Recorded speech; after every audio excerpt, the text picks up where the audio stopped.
Good morning, everyone. Good morning, good morning, good morning. How is everyone doing? So happy that you can come in and make it and see me this morning. Come on in. You guys know the drill. I'm so excited because Saturday is the finishing point of all of our subjects. And more importantly, I love rounding out what we have learned, what we have committed to, and recapping on some things that we've learned. And so just gonna cover a couple of sections today. And then after I want to say about 9, I'll have the floor open for live tutoring sessions. And after that, we'll just round this up, okay? So if you can hear me, please click like, click share, give me a thumbs up just to let me know that you can hear me and we can get started.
Thank you for that thumbs up and heart. Let's get started. So, yesterday we were going through the quadratic functions. What does it mean? What is a quadratic function? Solving for quadratic functions, the quadratic formula, the discriminant, all that good stuff. And so we're going to continue into that wavelength and then move on to a few more subject matters. And so today we are going to analyze graphs of the quadratic function. So what does that mean?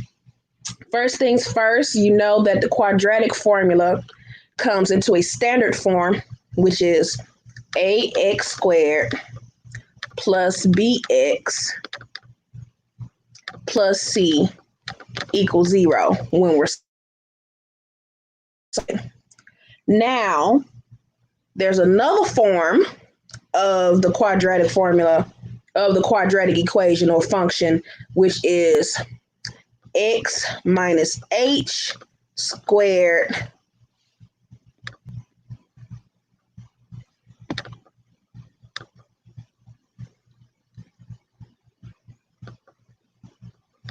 plus k equals 0.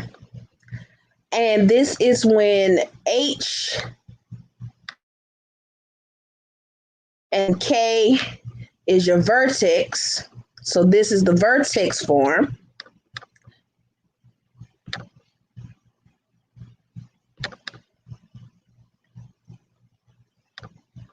Fix this right quick.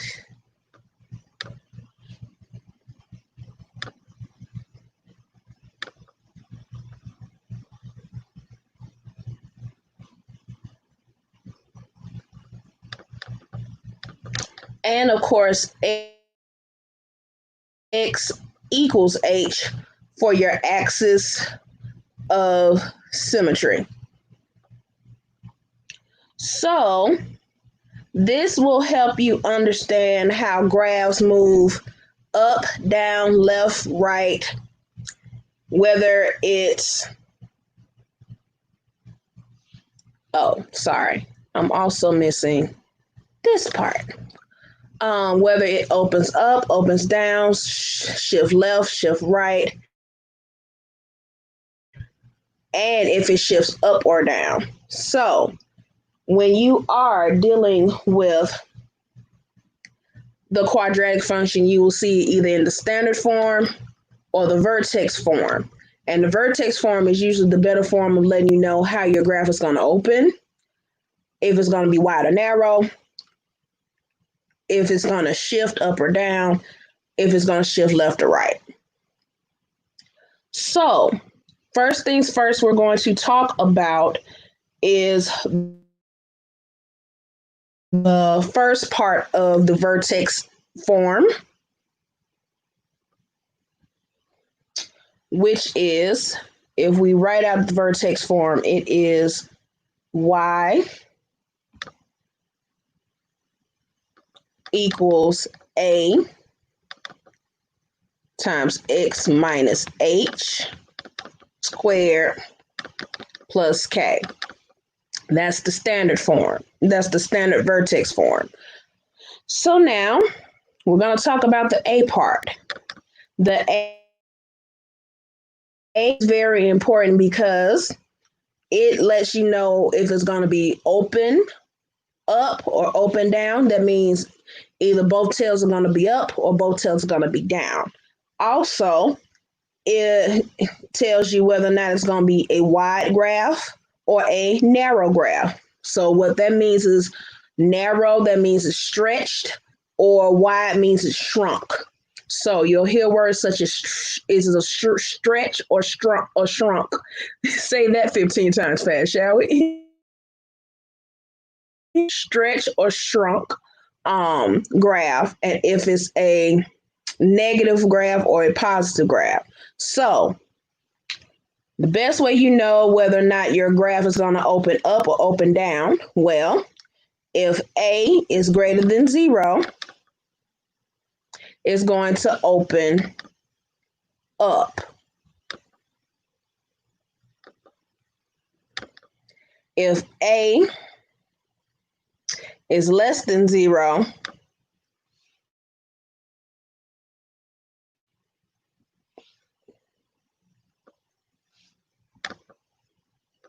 it's going to open down.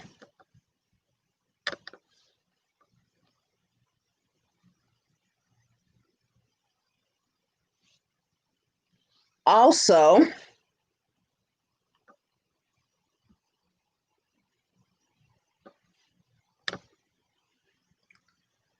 if you guys remember the absolute value, you know the absolute value makes everything positive. So if the absolute value of A greater than 1, it is going to stretch, or it's going to be a really skinny graph. Whereas if the absolute value is less than 1,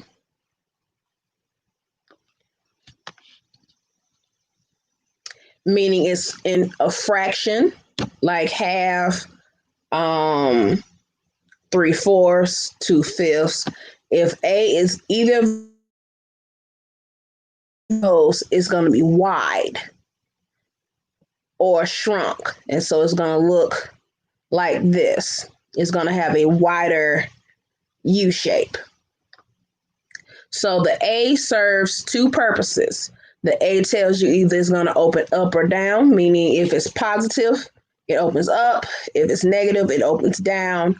And if it's greater than 1, meaning it's a whole number, it's going to be stretched or narrow. And if it's less than 1 or a fraction, it's going to be wide or shrunken. So make sure that when you look at your A, it'll tell you, hey, my graph going to either open up or open down. Then it's going to tell me if it's going to be wide or it's going to be narrow. So that is what you must look for when you're looking at the A.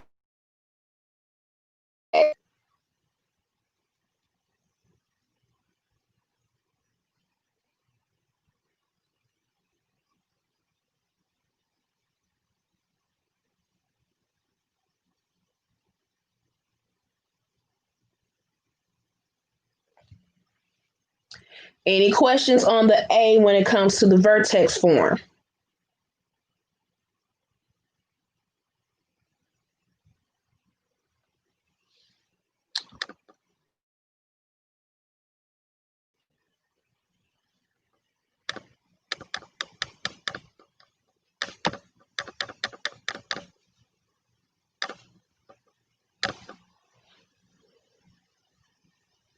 All right.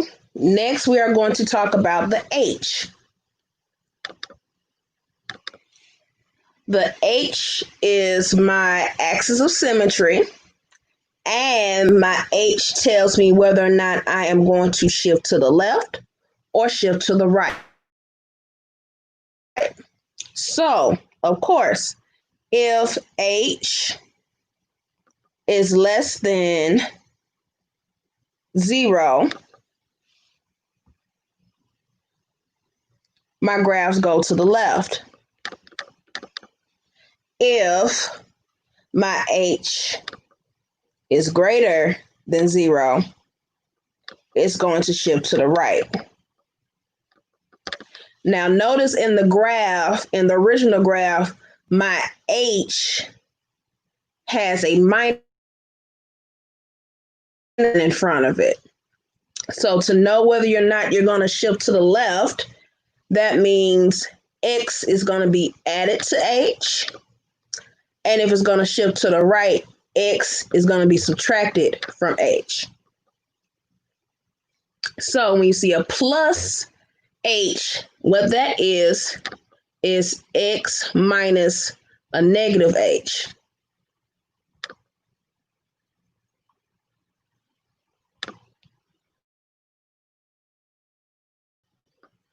Make this a little bit smaller. X plus H, that equals X minus a negative H. And of course, negative H means I'm going to the left. So if my H is less than 0, I go to the left. And then X minus H is simply X minus H. So therefore, my H is going to be greater than 0. Because when I take the minus away, that's a positive H. So if H is greater than 0, you must shift to the right. H is less than 0, you must shift to the left.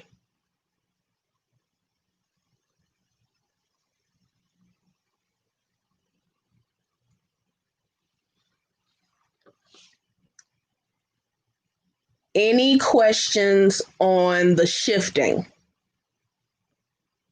from left to right?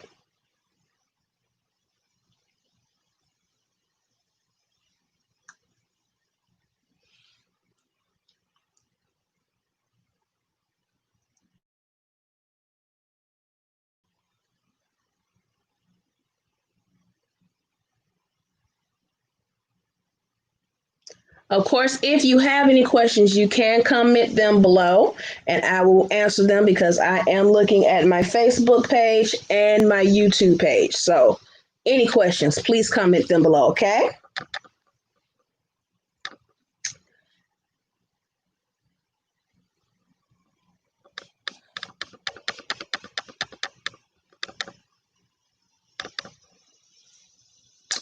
Next, we have the letter K.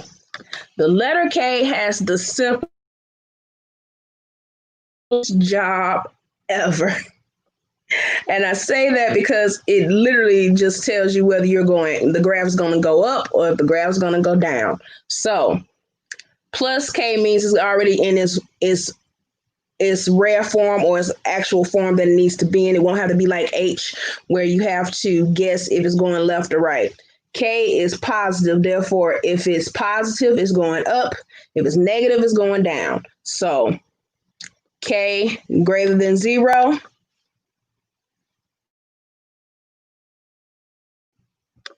Sorry about that. Undo that. K greater than 0.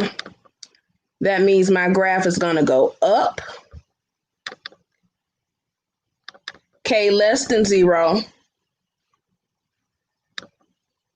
My graph is going to go down. And of course, K going up is positive. K going down is negative.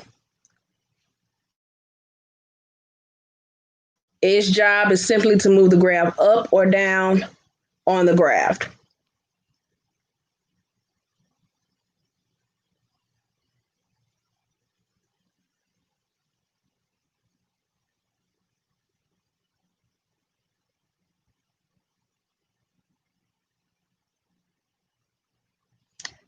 So now that we've done all of that good stuff, let's analyze a couple.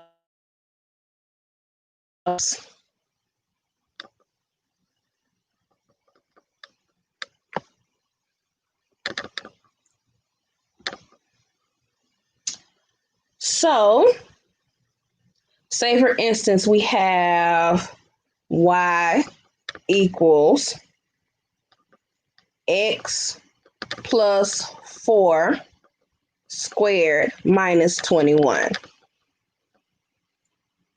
Now, if you notice, we don't have an A. Whenever you don't have an A or you don't have a number in front, it's understood as what? 1. So we know that our graph is positive, so it's going to open up.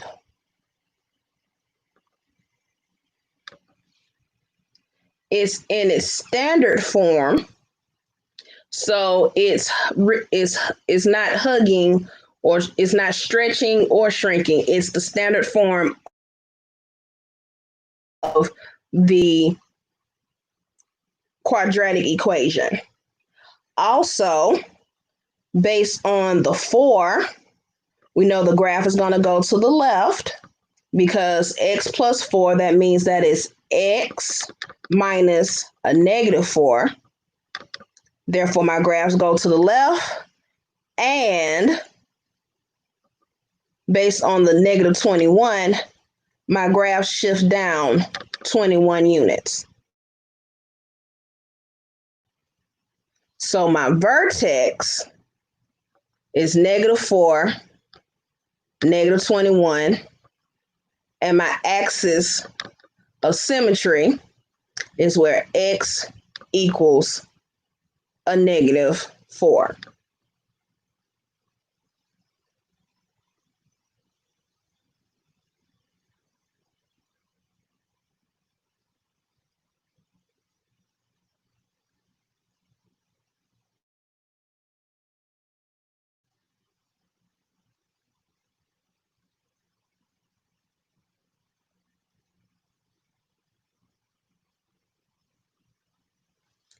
Any questions on this first graph?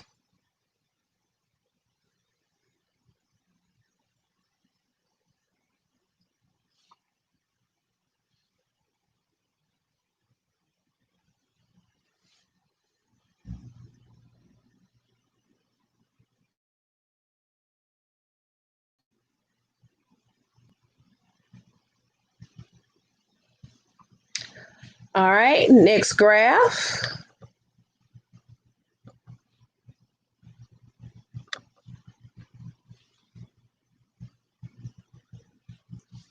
Is y equals -3 x minus 1 squared plus 2. All right. See that first my A is negative, so my graph is going to open down. It's a 3, so that means it's going to be hugging or stretching against the graph. It's going to be a skinny graph. Also, 1, that means my graph's going to shift to the right 1 unit. And plus 2 means my graph is going to shift up 2 units. So if I plotted this graph on graphing paper, it literally would be a stretched out horseshoe that has shifted right 1 unit and up 2 units. And you can graph your graph based off of that function.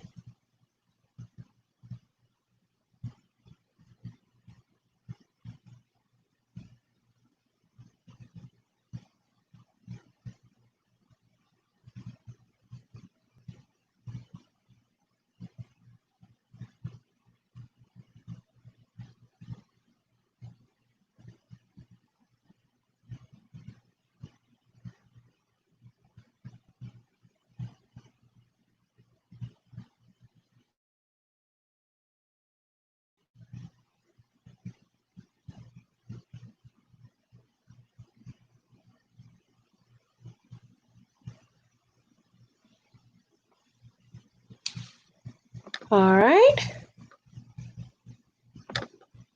Next up, we have write a standard form into a vertex form. What does that look like and how can we get that done?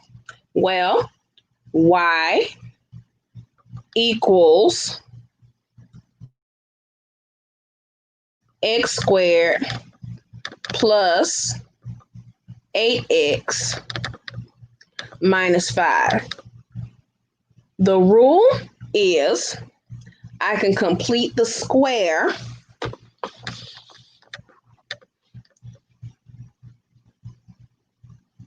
all on the same side.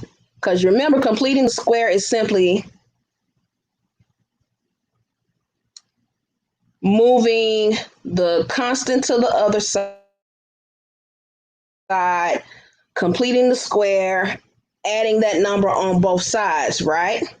Well, because everything's on the same side, you're going to add and subtract. So usually we move it to the other side of the equal sign, which if we have y equals x squared plus 8x minus 5, the y becomes 0 because we're trying to solve based off of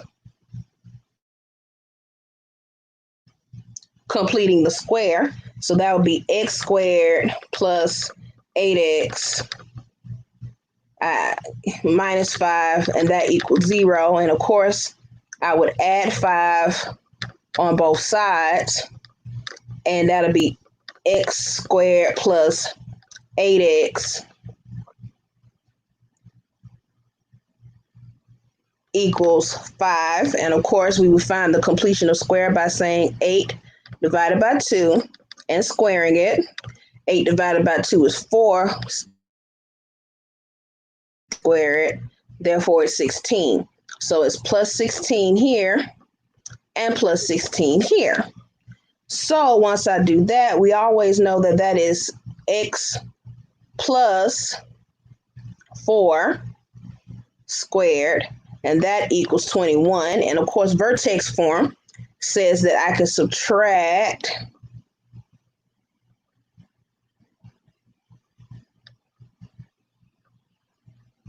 21 on both sides, and my vertex form becomes x squared plus 4x plus 4 squared minus 21. And that is my vertex form of my equation. Now, another way of doing this is doing everything on the same side. So you see that I minus the 21 on both sides, right? Well,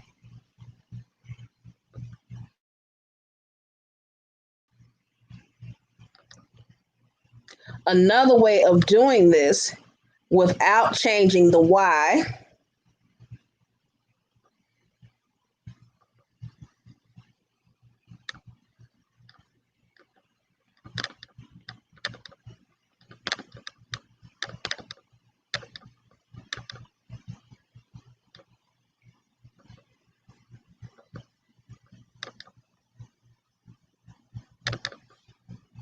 you have x squared plus 8x minus 5. Of course, completing the square of x squared plus 8x, that would be x squared plus 8x plus 16 minus 5 minus 16. Follow me right now. So once I do that, y equals x plus 4 squared minus 21. Because literally you can take this and group it off. Once you group it off, you can combine like terms here and you can factor here, because all I did was take what we did over here and do it all on the same side.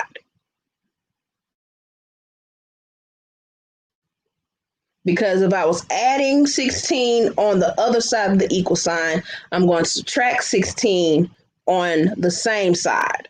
If I was subtracting 16 on the other side, I would still be adding it on the other side.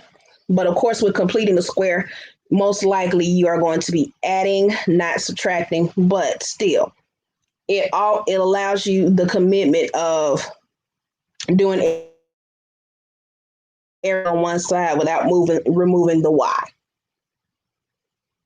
So you can either do this form or this form of completing the square and turning your standard form of the equation into the vertex form.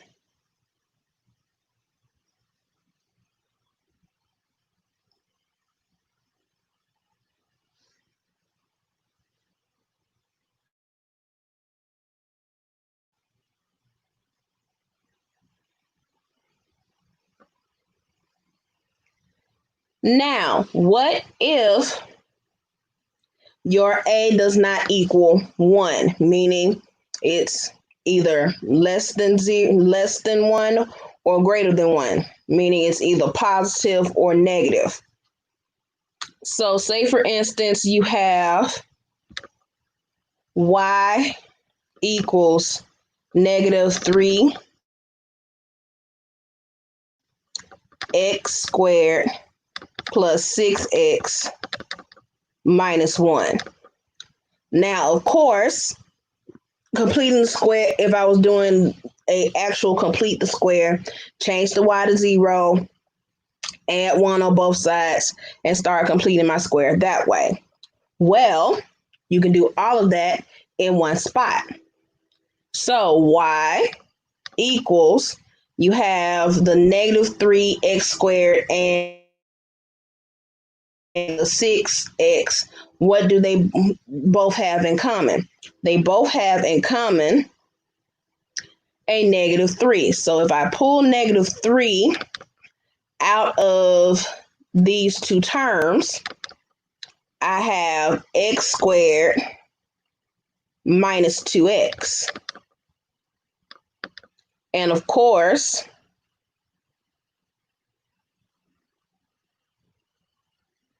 I am still subtracting 1.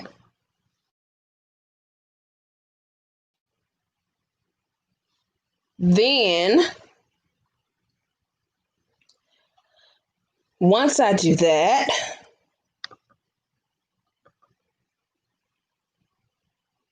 completing the square, negative 2 divided by 2 squared.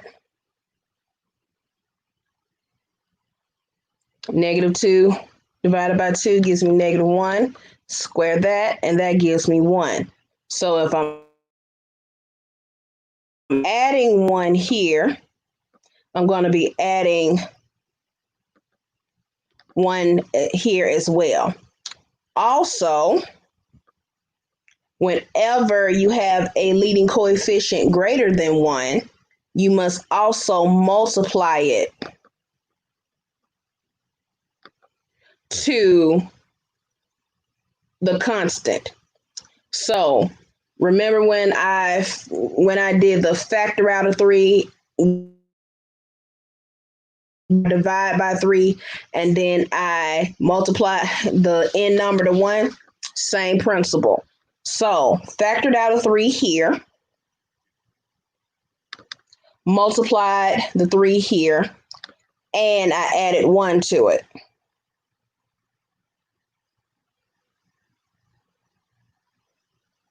Oh, correction.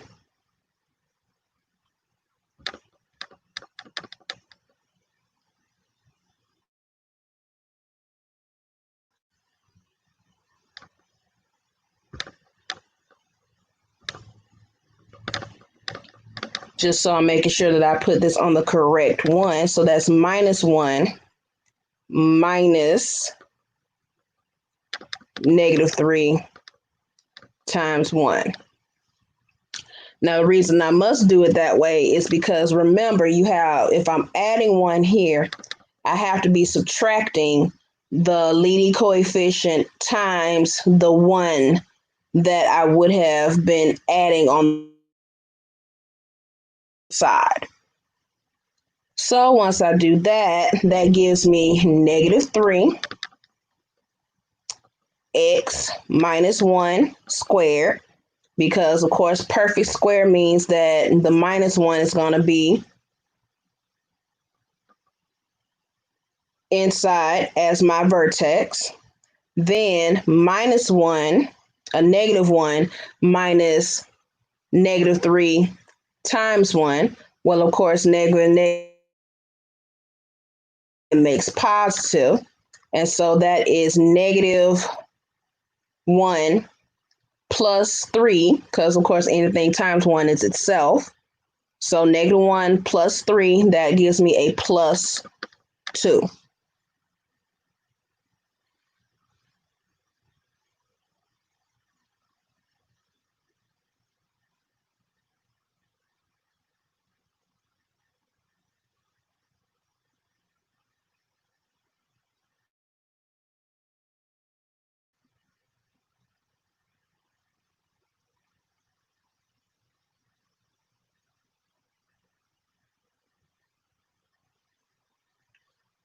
Here's another example.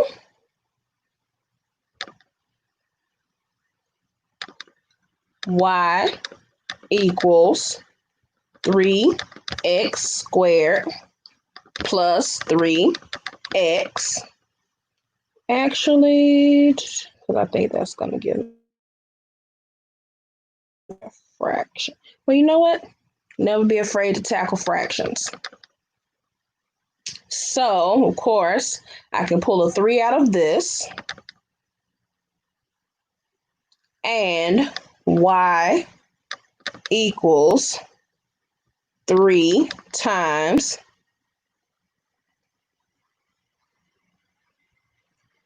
x squared plus x.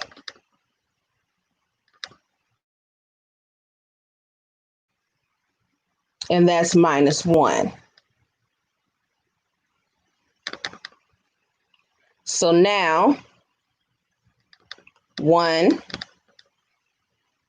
divided by 2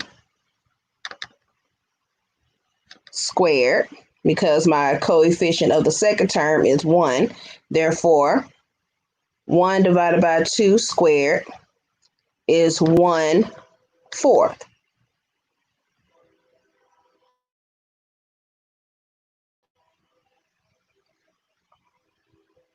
So I'm adding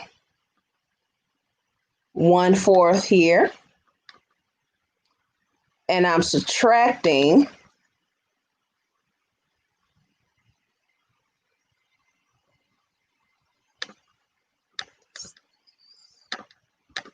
over a bit to down here.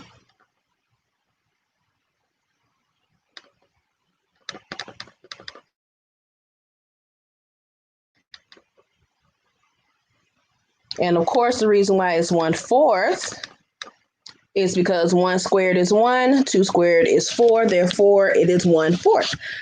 So then you have minus, if I'm adding the 1/4, that means I'm going to subtract the 1/4 from this minus 1. Also, I'm multiplying by 3 to the 1/4.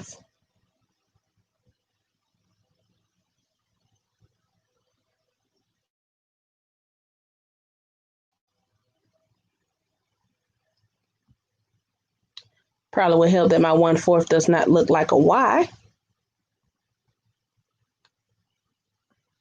There we go. So we're looking for, but we're going to make it through that one. So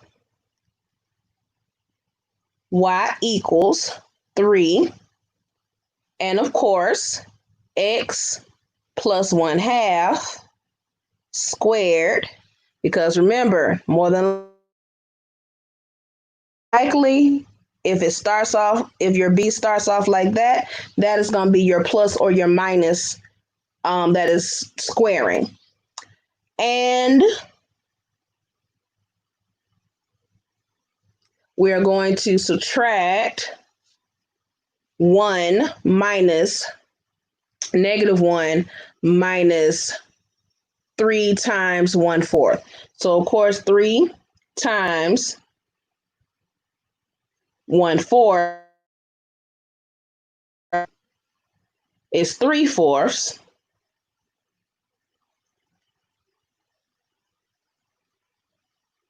Plus 1, because of course they're both minus. So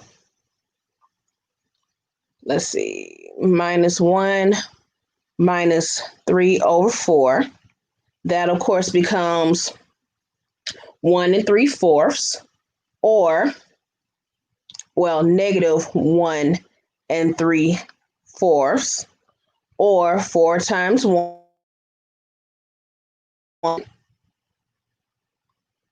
is 4, plus 3 is 7, therefore that is -7/4.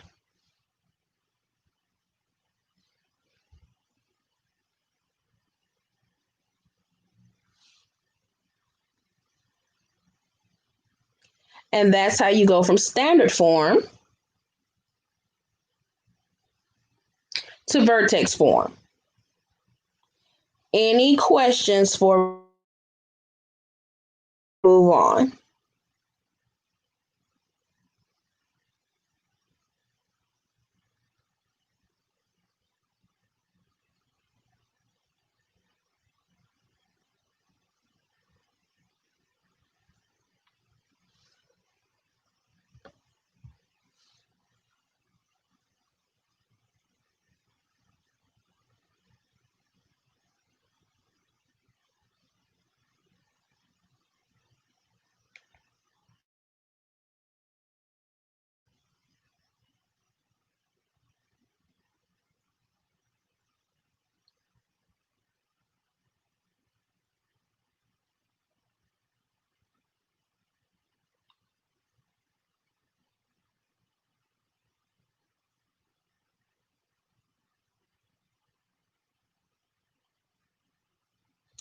All right. We are now going to touch on midpoint and the distant formula. Midpoint, usually when you have a line segment of two different points and you must find the midpoint of them. So, say for instance, you have, well, the formula says x sub 1, y sub 1 coordinate, and x sub 2, y sub 2, which is the second coordinate. These two coordinates will have a midpoint. So how do I find the midpoint of those two? Well, you take the average, which is x sub 1, the first x, plus the second x, and divided by 2, comma, first y, plus the second y, and divided by 2. And that's how you find the midpoint. So say, for instance, your midpoints are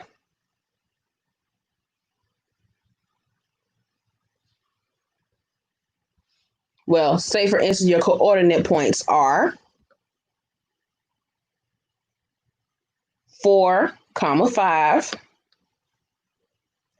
and 14, 13.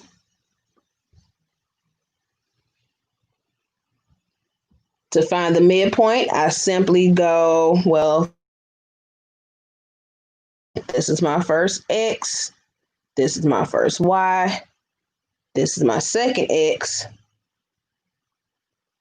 this is my second y. Therefore, the formula says add my first x to my second x and divide it by 2. And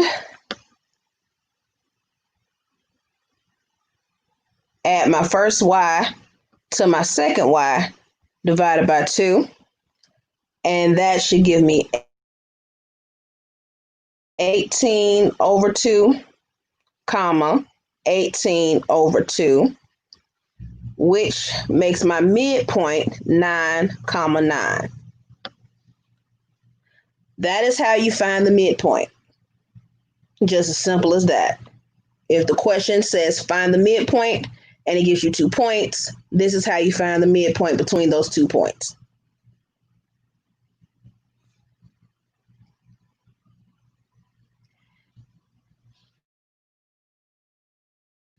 Now, the distance formula.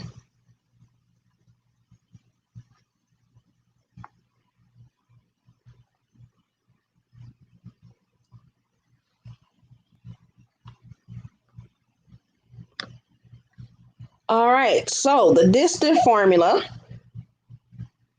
is finding out the distance between 2 points. So if I have x1, y1,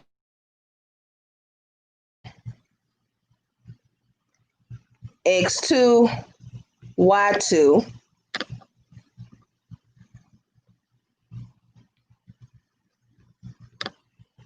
then the distance formula is the square root of my second x minus my first x squared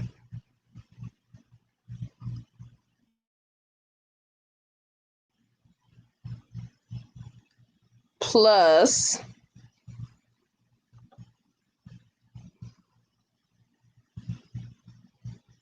my second y minus my first y squared.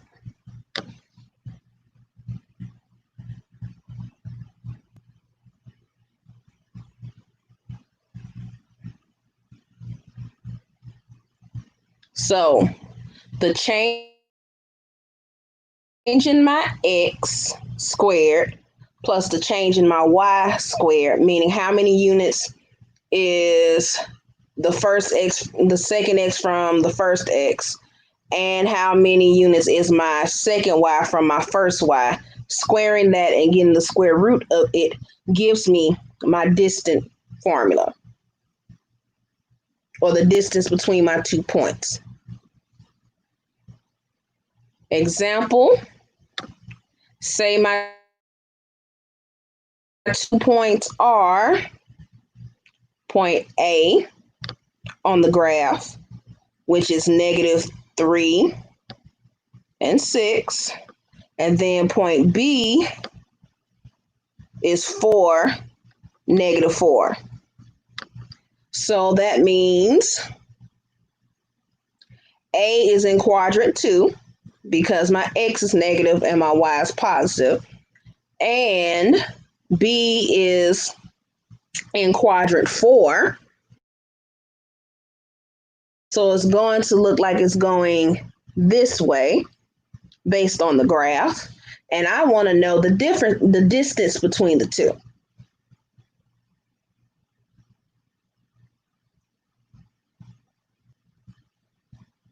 So all I have to do is follow the formula.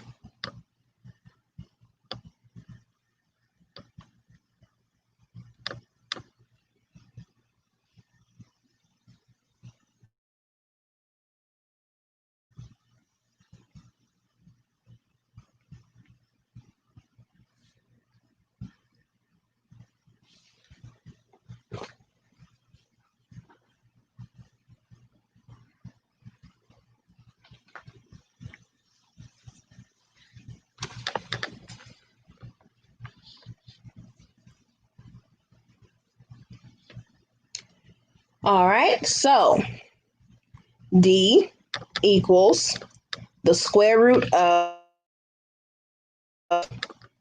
the second x minus the first x squared plus the second y minus the first y squared. So D equals the square root of 4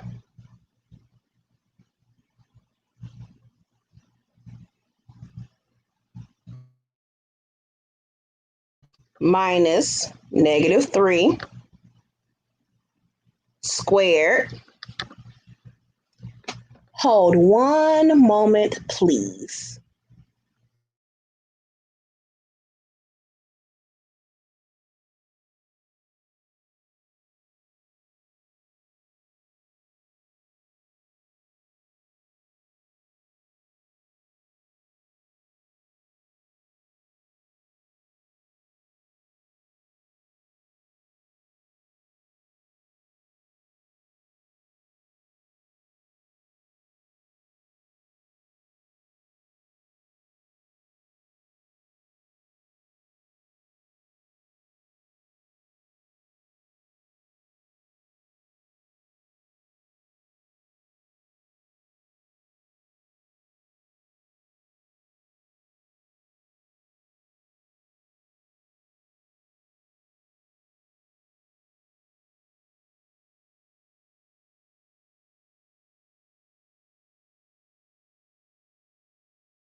All right, guys, we are back.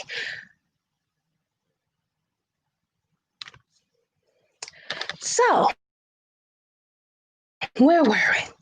Setting up our distance formula. Move this over a tad. So, we took our second x, which is 4, subtracting it from our first x, which is -3, and we're squaring it, and then we add it to our second y, which is -4, minus our first y, which is 6, and squared. All of that is under the square root. So now, combine like terms inside of the parenthesis. And 4 plus 3, because minus minus makes a plus. 4 plus 3, that gives me 7 squared, plus -4 minus 6, that gives me -10 squared. And of course, since it's negative, it goes in the parentheses.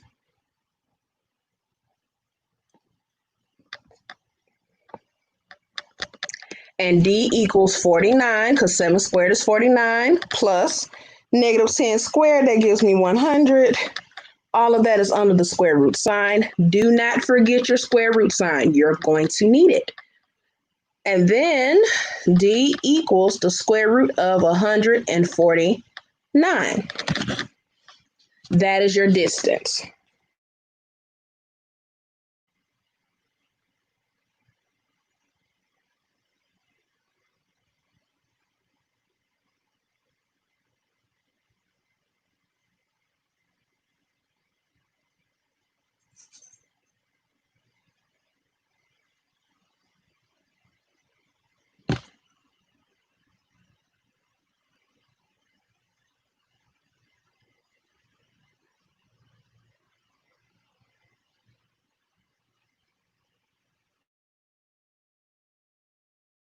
Any questions on the distance formula?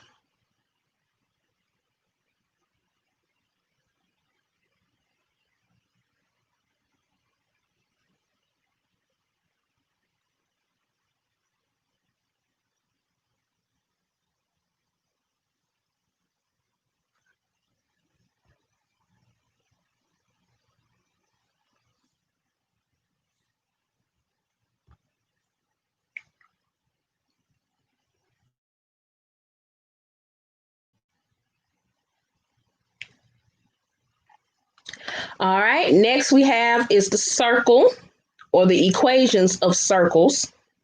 And the equation of circles derives from the distance formula. And it came up to be x minus h squared plus y minus k squared, and it equals the radius squared. Because, of course, the circle,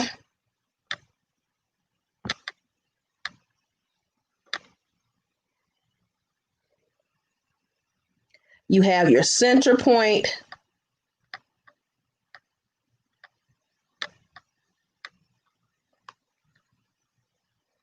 which is always h comma k, and the radius, which is half the diameter,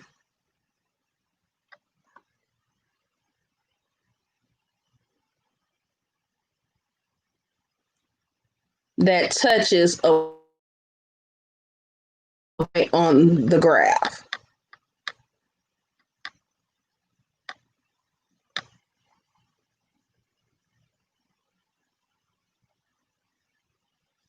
Now, how do I write an equation if I'm given the center and the radius?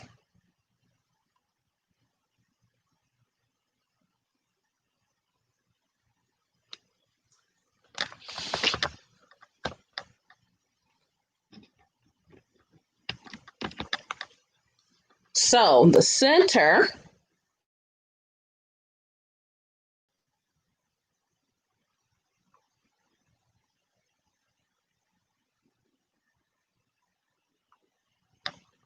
is negative 15,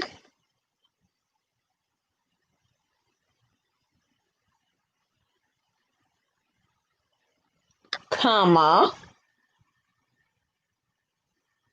110. I know, a lot of big numbers, but stay with me. And my radius is 30.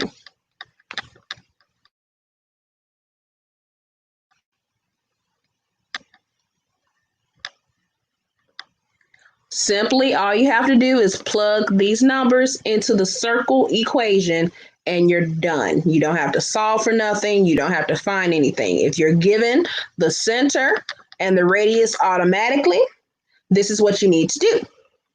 So we have x minus a negative 15, that's squared, plus y minus 110, that's squared, and of course 30, that is squared. So once I do that, my circle equation is x plus 15 squared plus y minus 110 squared, and of course 30 squared is 900. That is my circle equation. All of this.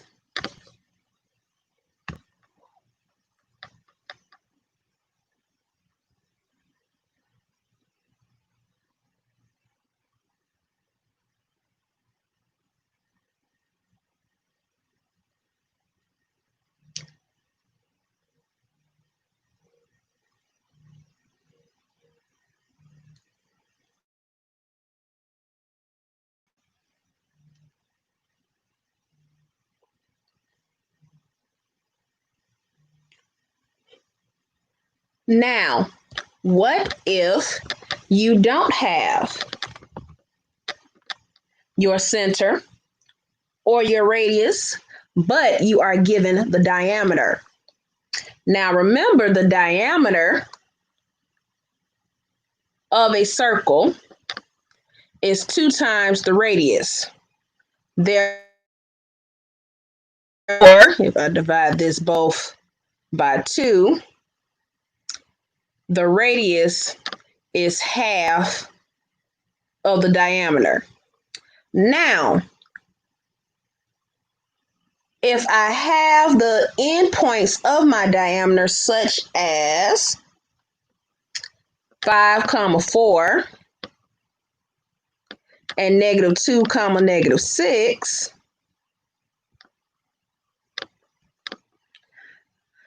I would need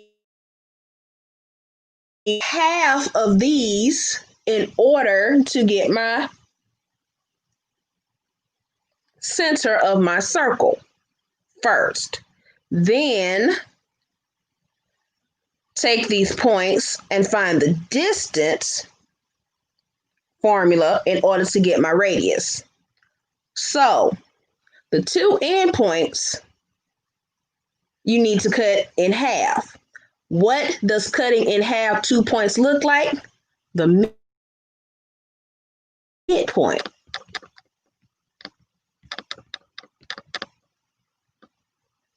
So now, midpoint is my center, smack dab in the middle. So for the diameter, you need the midpoint in order to find the center, and the distance formula in order to find the radius. So half of the diameter, or the midpoint, gives me my center. So I have 5 plus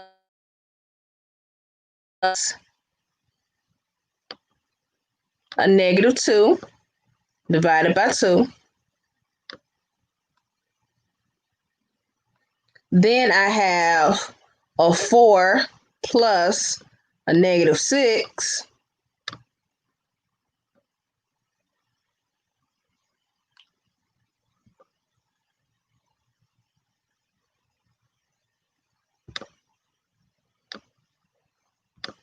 and I divide that by 2. Now,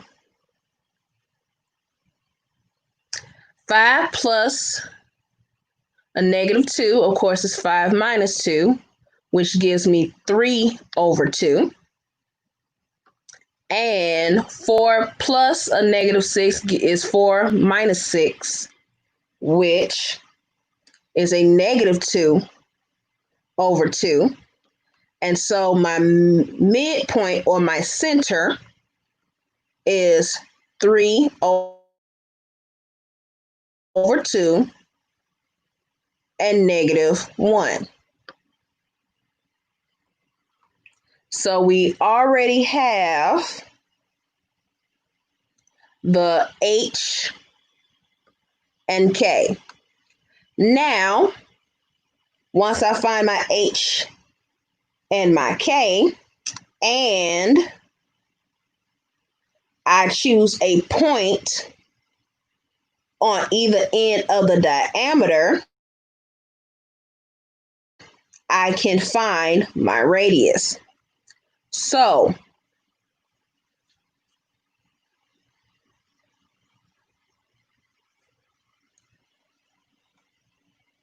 three half, 1. Let's shoot for 5 and 4.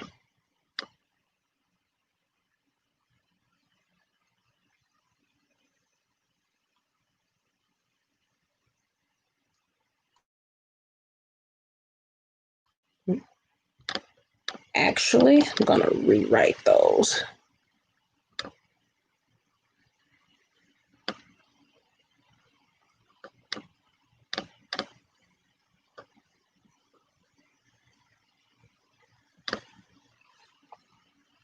So now x1, y1, x2, y2.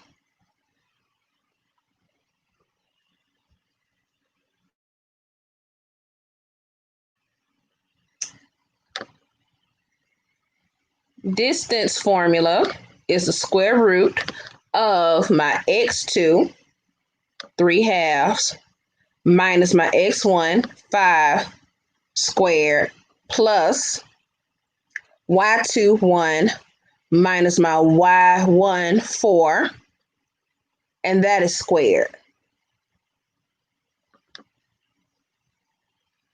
Combine like terms on the inside of the parenthesis, and I have a negative 7 over 2 squared plus negative 5 squared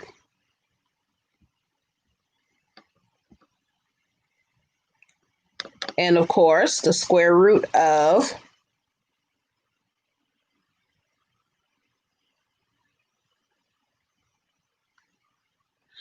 negative 7 squared. That gives me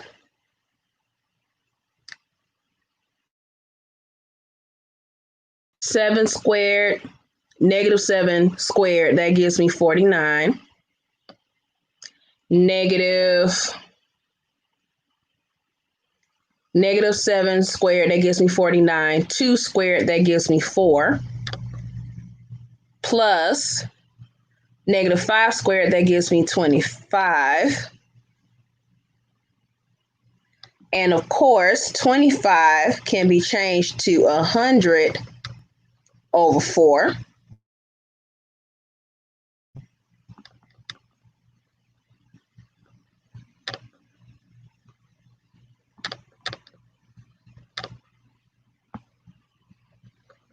Because 100 divided by 4 gives me 25. And when I combine those terms, D equals the square root of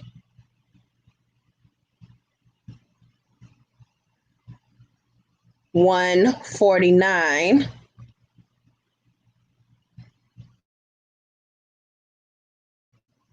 over 4. So if D represents the radius squared is 149 149 over 4. Therefore, my circle is x minus 3 over 2 squared plus y minus -1 squared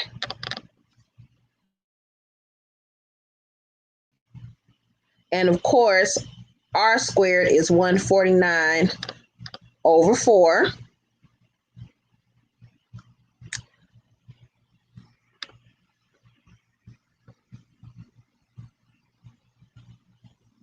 which once I convert my -1 to a +1 because you have a minus a -1, my circle is x minus 3 over 2 squared plus y plus 1 squared, and that equals 149 over 4.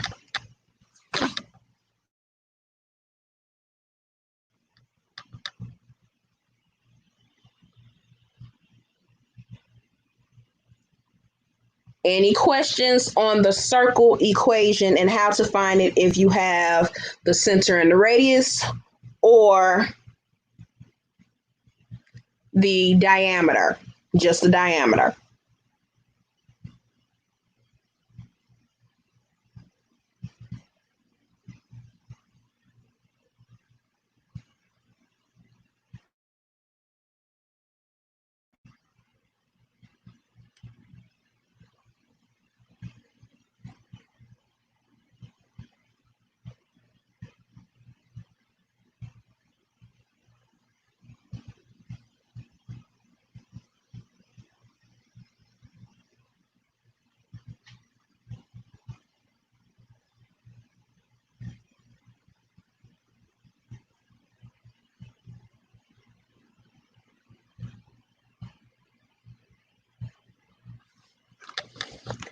All right.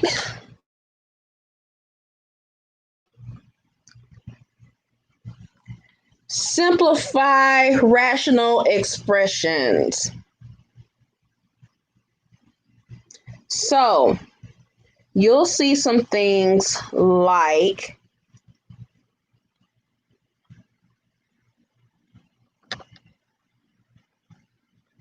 eight over 13, or you may even see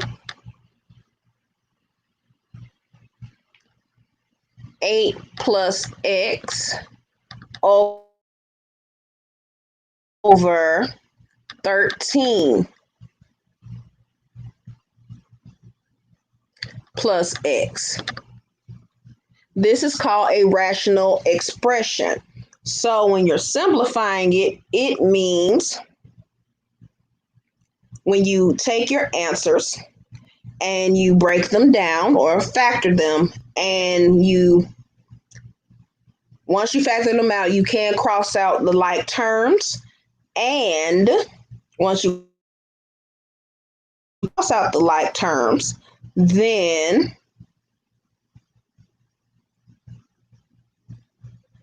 you are able to simplify your rational expression. Also, you can determine where your expression can be undefined when you're doing this. So, what does it look like normally when you're simplifying a rational expression? Well, say for instance, I have 2x times x minus 5. All of that is over x minus 5 and x squared minus 1.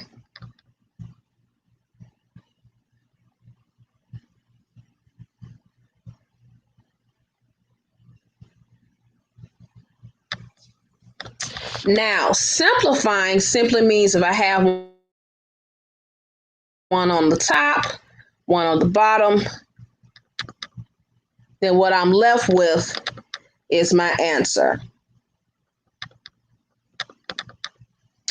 Now, based on the original problem, if I leave it just like this, where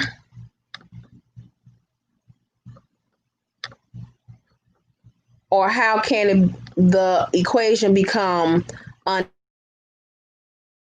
undefined? Well, the way you can tell if it's going to be undefined, x minus 5 cannot, which is a line through an equal sign, 0. Also,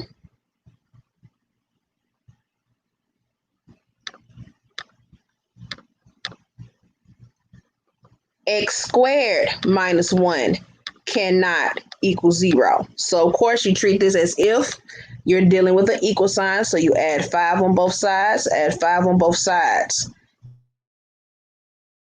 And x cannot equal 5, or the graph will be undefined. Well, it'll be considered an excluded value and undefined. And of course, you add 1 on both sides, add 1 on both sides. X squared cannot equal 1.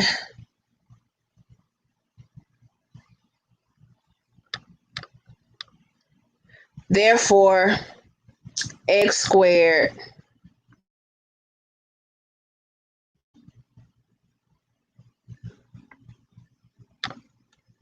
x cannot equal plus or minus 1.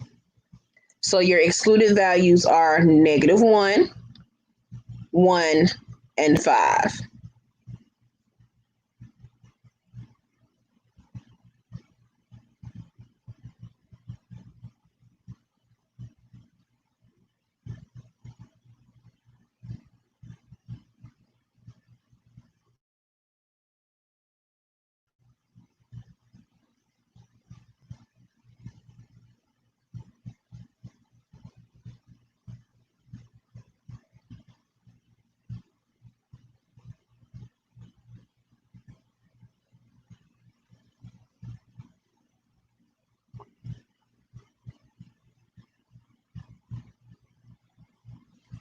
All right. Here is another equation on simplifying expressions. Say you have z squared w minus z squared, and you have z to the third minus z to the third w. Now, if I simplify my bottom, I can pull out a z to the third, and that gives me 1 minus w. Now, in order for this graph to match, I must pull out a negative z squared. Now, if I just pull out a z squared, a positive z squared, that'll give me w minus 1.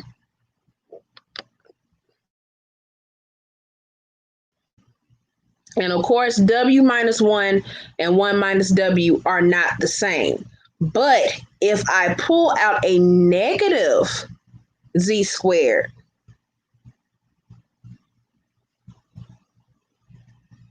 I then can have my 1 minus w, because if I pull out a negative, that'll make the w negative, and I pull out the negative z squared from here, and that'll give me my positive 1. So, of course, these two cancel, and what I'm left with is a negative z squared over z to the third. And of course, whenever they have the same base but different exponents and you're dividing,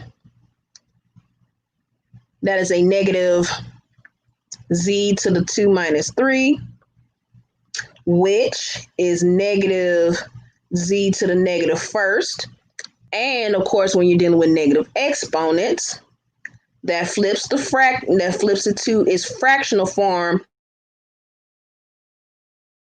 of negative 1 over z to the first or negative 1 over z. All of these expressions, if you remember, dividing same base with different exponents, you subtract. If it's negative, you flip it under 1. And what you're left with is that answer to its power under 1.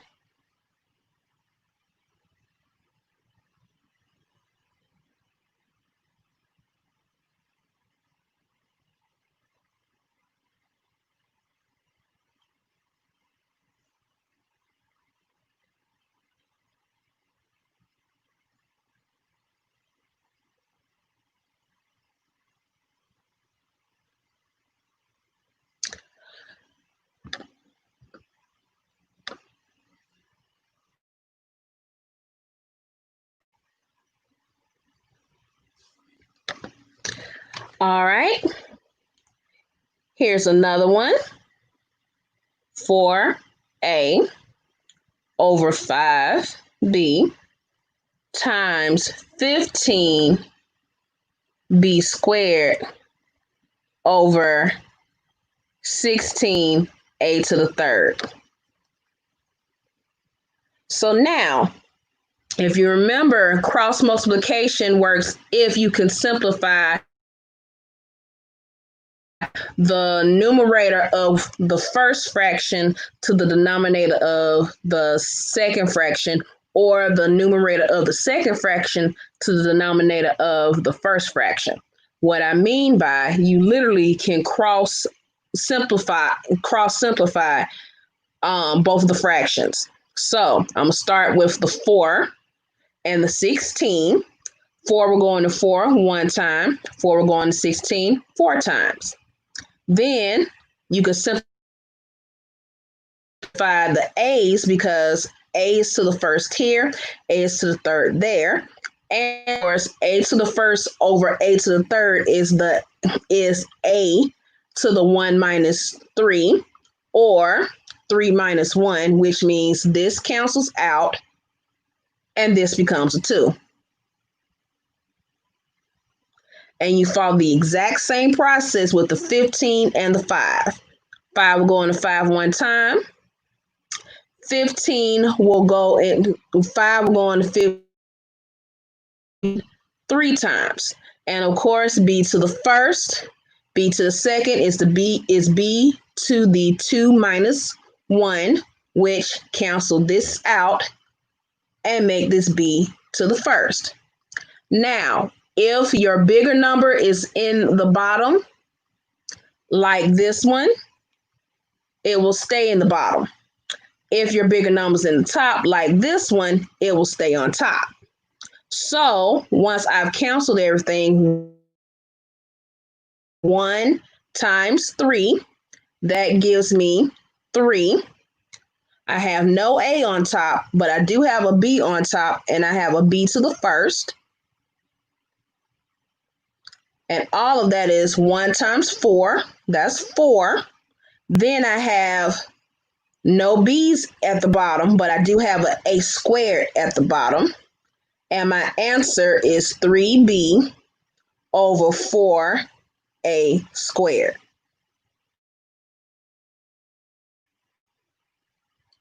This helps this be a process of elimination without you having to expand everything.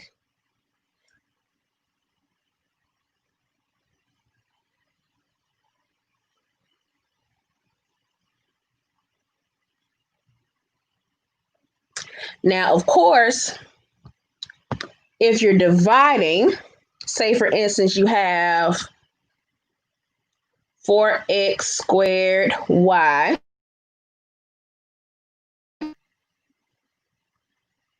over 15a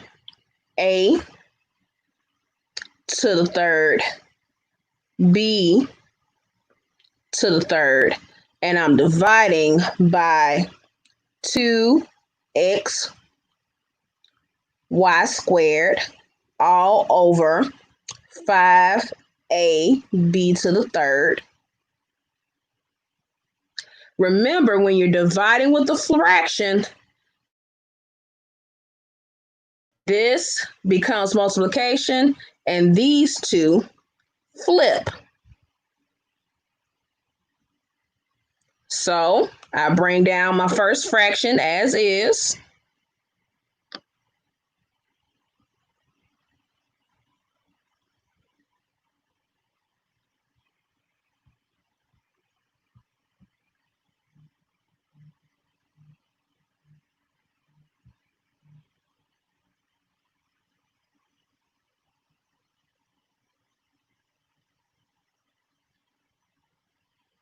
Times, flip the fraction,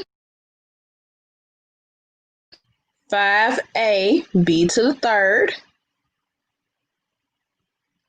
over 2xy squared. And now I can complete my answer. So 4 and 2, 2, 1. X squared to x, the x cancels, and that becomes x to the first. Y to y squared, y cancels, and this becomes y to the first. Then 5 and 15, that's 1 and 3. A to the third, a cancel, that becomes a 2. And my b to the thirds cancel. So now all you have to do is multiply across. So based on what I have, you have 2 times 1, that's 2.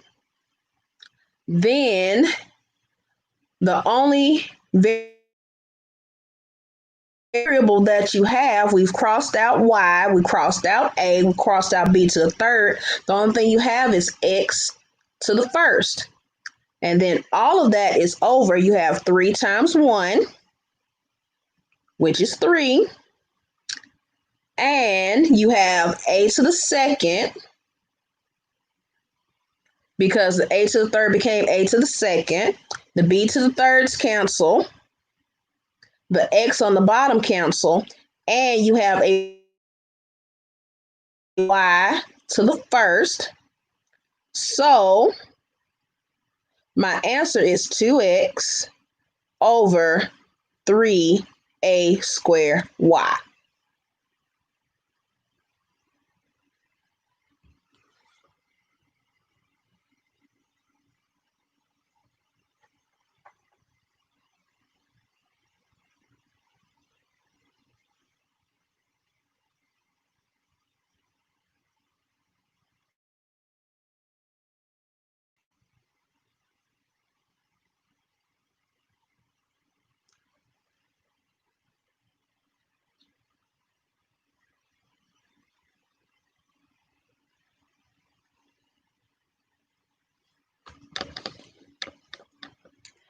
All right.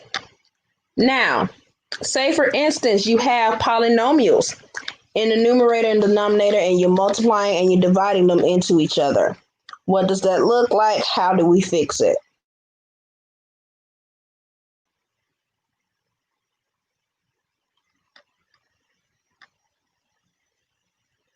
So you have x squared plus 2x minus 8. All of that is over x squared plus 4x plus 3. And that's times 3x plus 3 over x minus 2.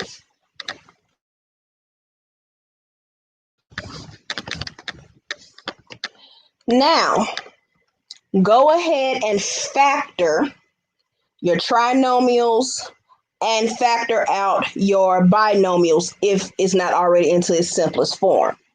What does that look like and what does that mean? Well, you have the 2 parentheses on top, have the 2 parentheses on the bottom, times You have the 3x plus 3, which is not in its simplest form because you can pull out a 3. And once I factor out a 3, that leaves me with an x plus 1. And of course, x minus 2 is in its simplest form, so you leave it the way it is. Next, you have x plus 2, x minus 8. What multiply together gives me negative 8. What's subtracted from each other gives me a positive 2. Well, of course, if I do plus 4 minus 2, 4 times negative 2 gives me negative 8. 4 minus 2 gives me a positive 2. So I have eliminated I have factored out my x squared plus 2x minus 8.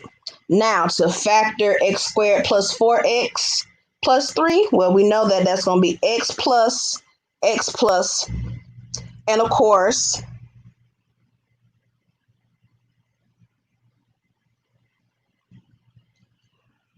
what multiply together gives me a positive 3, what add gives me a positive 4. Well, of course, that is 1 and 3.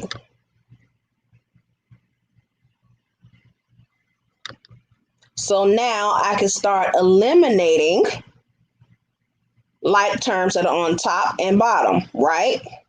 So I have x plus 1 over here. That means I can cancel this x plus 1 over there. Because when you're multiplying, you can cancel across the fractions.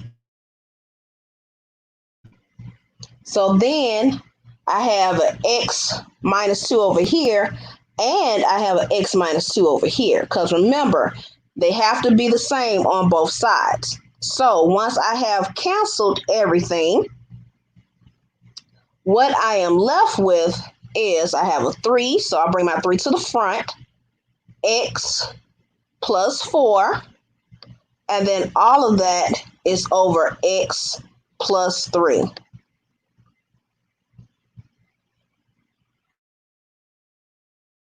Now you can leave it like that, or you can distribute the 3 back in, whichever, but I personally would just leave it as 3 times x plus 4 over x plus 3 to give my simplest form.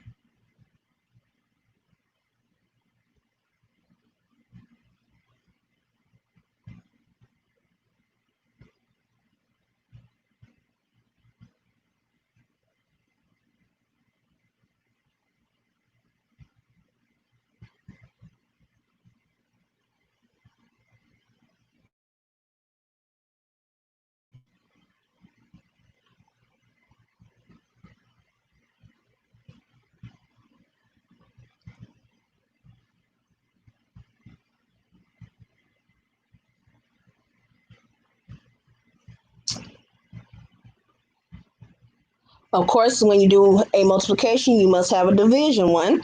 So a plus 2 over a plus 3 divided by a squared plus a minus 12 all over a squared minus 9. Now, before you start factoring, go ahead and change your sign and flip your fraction. Do that before you start factoring. That way you're not flipping trinomials that have been factored or difference of squares that have been factored. So I always tell my students, go ahead, change and flip. So change, flip.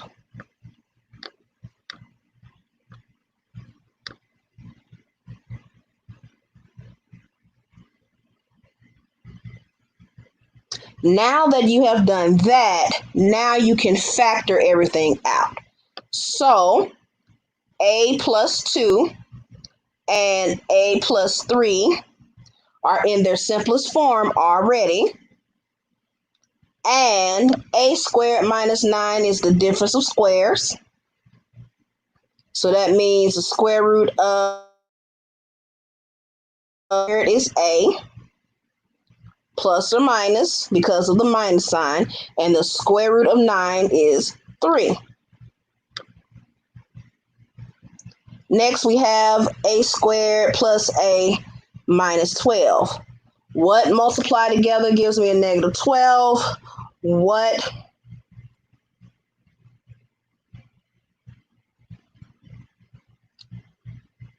subtracted from each other gives me a positive 1? Well, have a plus 4 and a minus 3. 4 times a negative 3 gives me my negative 12. 4 minus 3 gives me my positive 1. So now all I have to do, cancel, cancel, and what I'm left with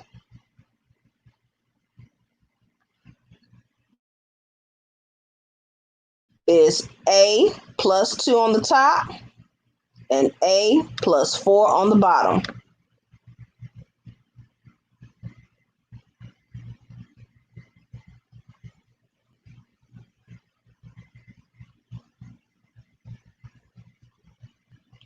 Any questions on multiplying and dividing polynomials and simplifying them?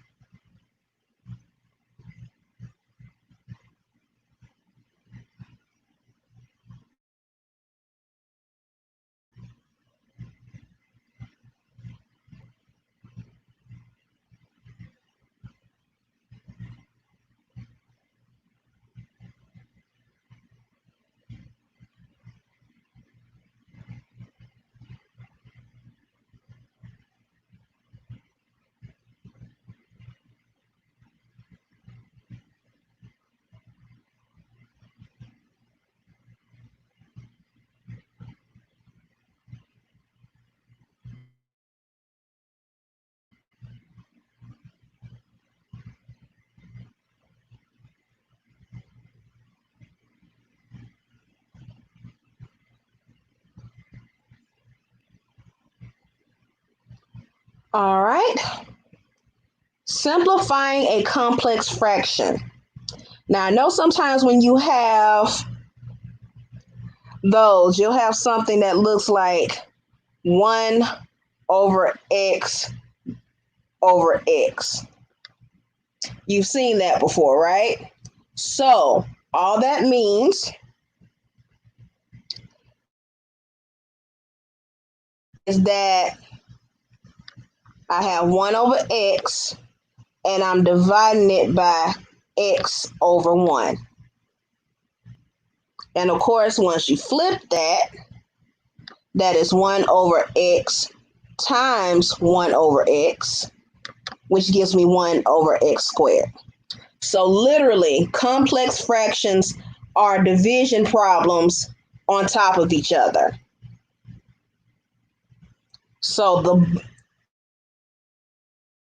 bar between a fraction and a whole coefficient or a whole variable, the bar between is just the division sign. That's it. That's all that is. So, example problems on how to solve or make them to where they're into their simplest form. Say, for instance, you have a over 5, and that's over 3b. All that means is a over 5 is divided by 3b. And of course, if 3b being by itself, it means it's over 1. A over 5 times, I flip my 3b, and what I am left with is a over 15b.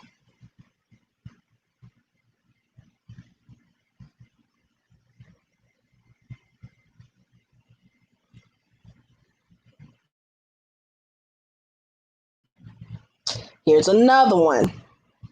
Say you have 3 over t, and that is over t plus 5.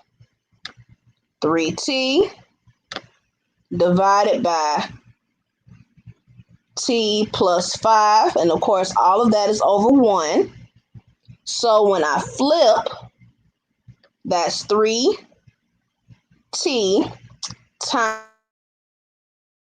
times 1 over t plus 5, and that gives me 3 over, you can leave it as t times t plus 5, or you can do t squared plus 5t. I personally, for simplifying purposes, will leave it as t times t plus 5.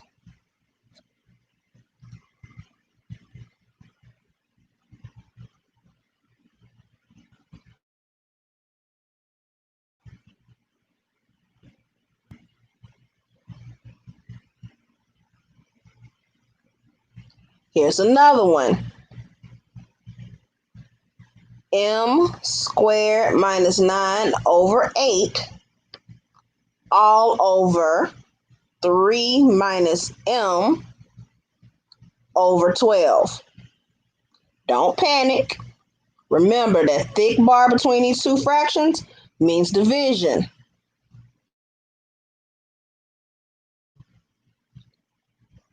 So m squared minus 9 over 8 stays the same, and I'm dividing that by 3 minus m over 12.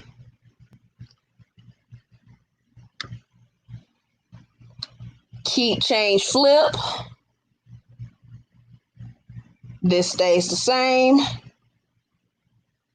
This change. This flips.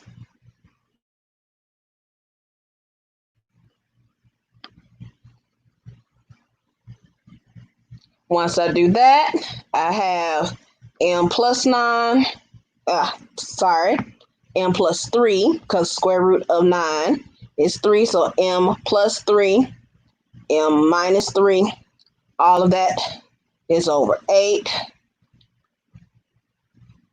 times 12, and I can pull out a negative 1 to get my m minus 3. Because remember, once you pull out a negative, you can start crossing. So now 12 and 8 can be simplified by the number 4. 4 we're going to 8 2 times, 4 we're going to 12 3 times. And of course, these two cancel because I have my m minus 3. And what I am left with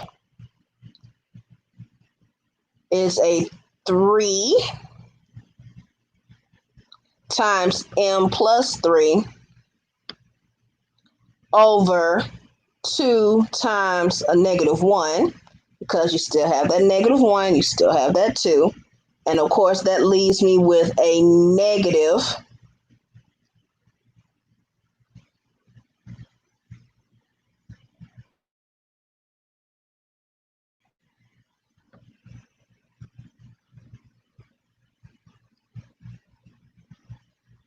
3m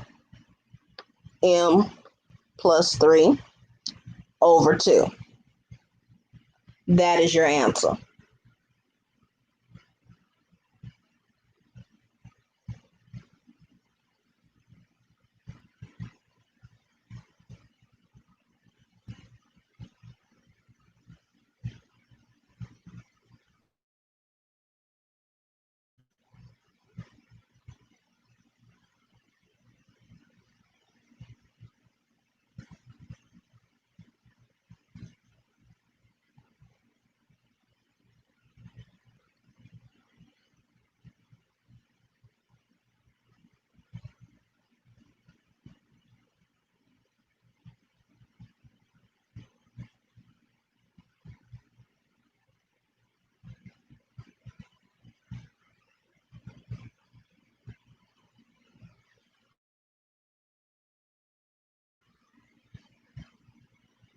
Any questions before we move on?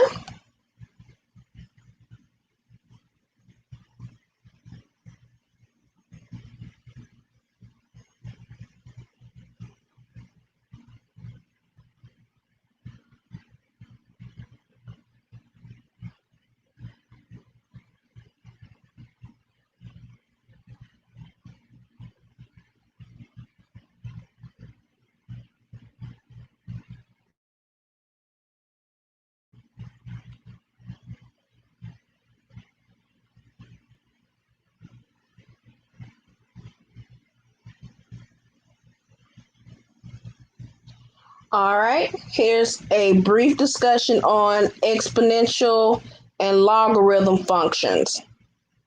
Well, logarithmic, exponential and logarithmic expressions. So, exponential function, if you remember,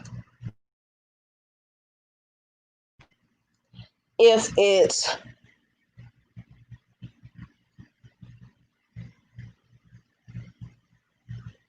if the base is greater than 1, it's a growth.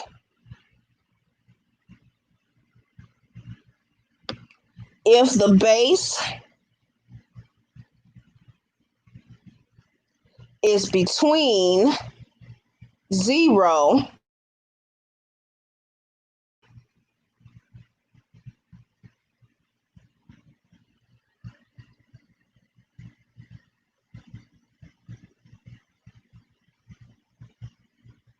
and 1, it's a decay. So if it's a whole number, it's growing upward from left to right.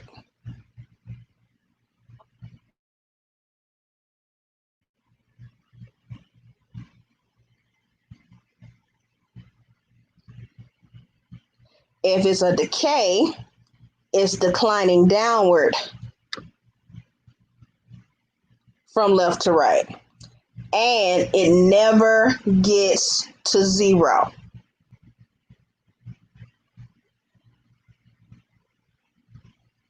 So I want you to remember, it never gets to 0. So if I have a graph and I have a growth, that means my growth is here and it's skyrocketing.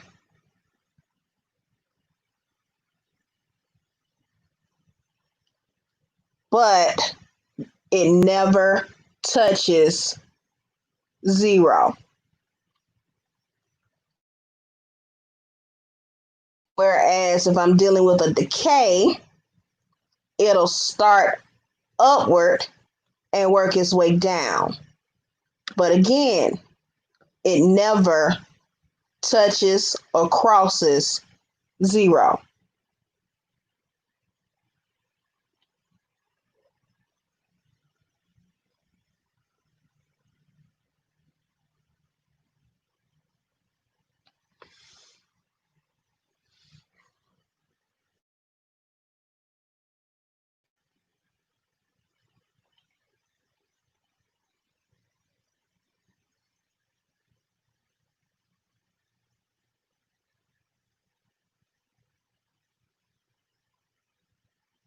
Any questions on exponential growth and decay?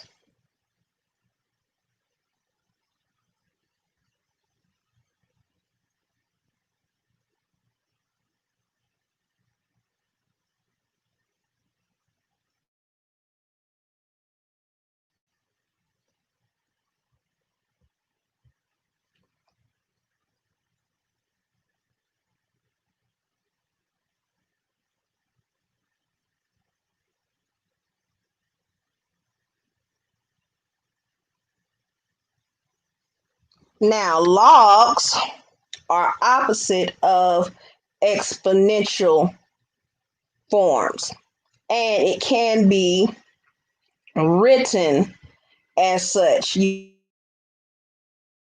go from logarithmic to exponential, exponential to logarithmic.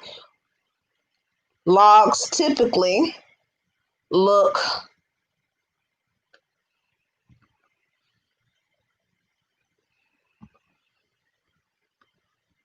like this. And you see it like that all the time. So whenever you're doing a log and you have to graph the log, you'll have a graph going this way and a graph going that way and vice versa. Log will have two graphs, up or down, up and down, with a line of symmetry or asymptote where they can both be folded into each other. So, first thing I want you to learn is how to go from a logarithmic form to an exponential form.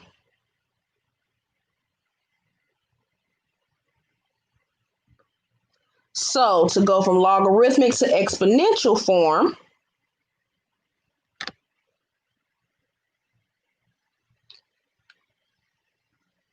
if b, when b is greater than 0 and b does not equal 1, you can take your log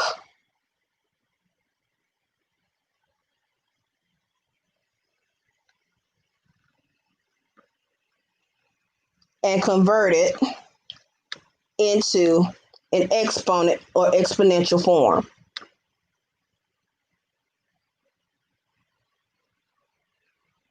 So now, say for instance,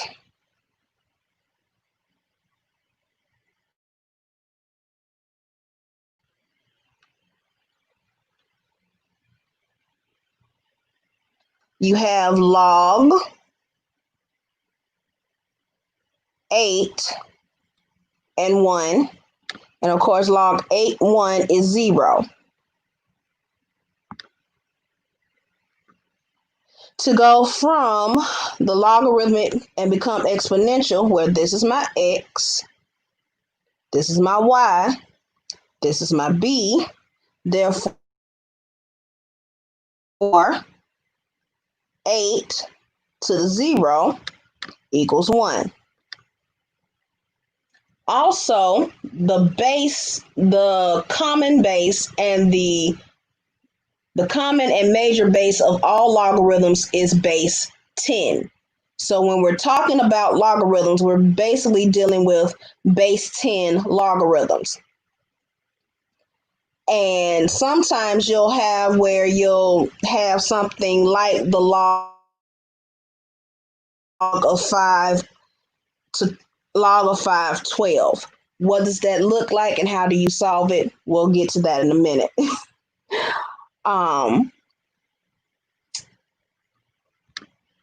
But if you have, of course, continue on this way. If I have a log and I want to turn it into an exponent, I say 8.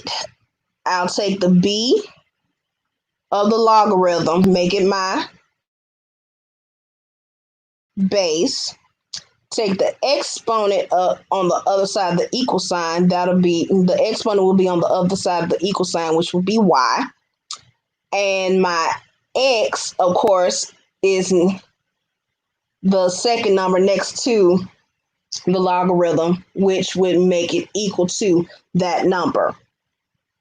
So now, say for instance, I want to go from exponent to logarithm. What does that look like? Well, 10 to the third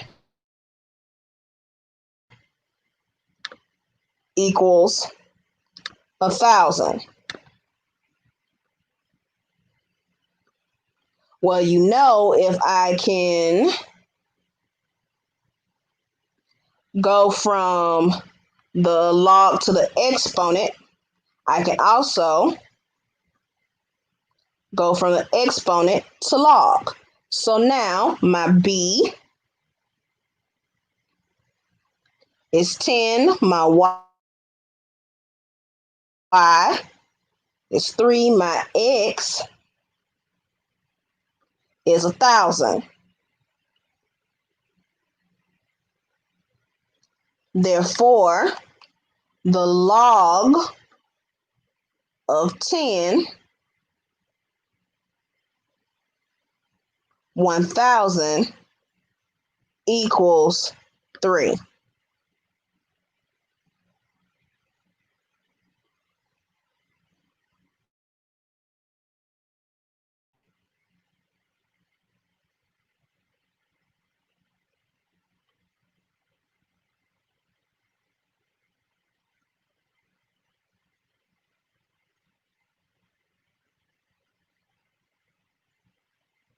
Now, what if it asks you to evaluate your log expression? What does that look like?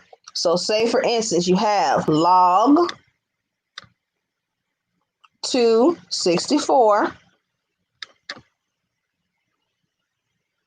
log base 2,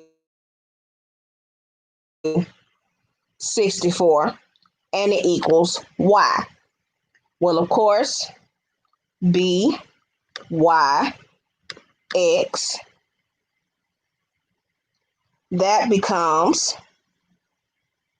2 to the y equals 64. Now, how do I solve for y? Well, 64 can be converted into a exponent with a 2 base. So how many times is 2 multiplied to itself in order to get to 64?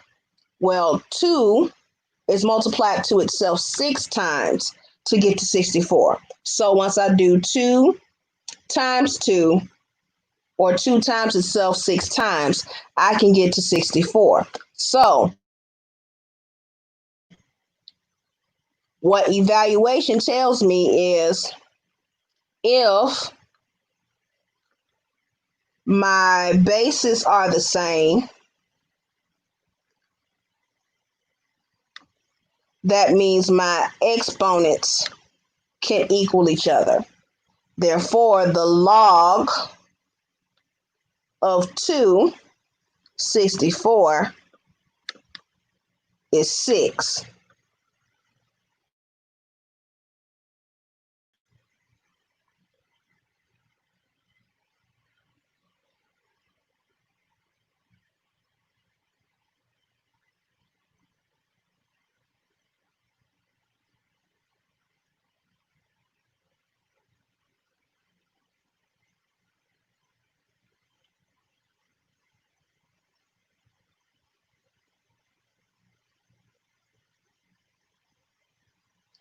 Any questions on evaluating the logarithm function?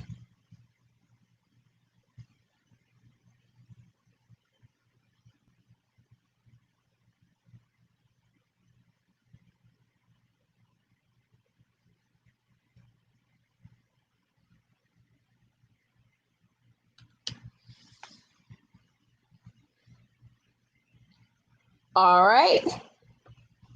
Moving on, we have properties of logarithms. So,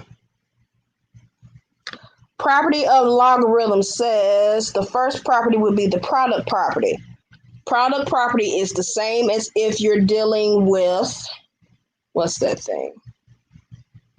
When you're multiplying exponents to each other, when you're multiplying, say you have x to the second times x to the third, that gives you the x to the 2 plus 3.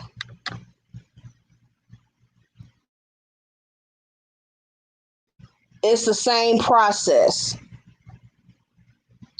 So when you're dealing with logarithms, however, same process, but it's an expansion of this process.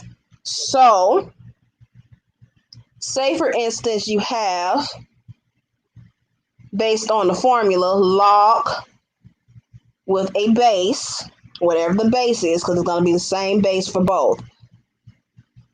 M would be a number, N would be a number, and they're multiplying to each other. Therefore, the log with a base of M can be added to the log with the same base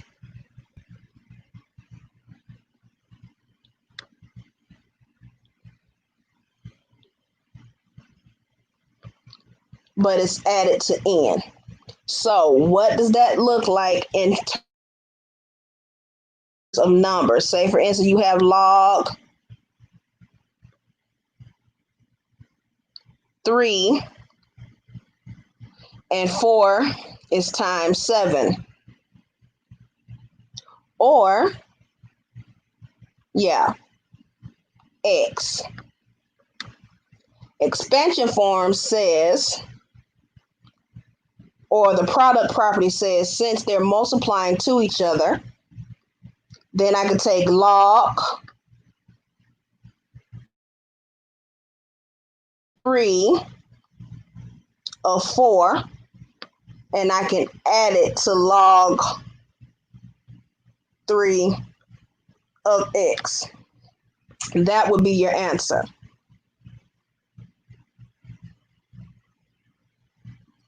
Of course, where there is product and addition, there's the quotient, which is division, and subtraction. So the logarithmic property, the quotient property of logarithm says, if I have a log with a base and M is divided by N, then log with the same base of M can be subtracted by the log with the same base of N. What does that look like? How do we make that work?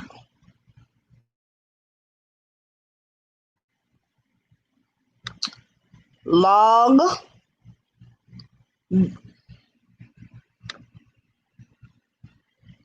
four 20 over 5 can be expanded into log 4 20 for 5. Log base 4, 5.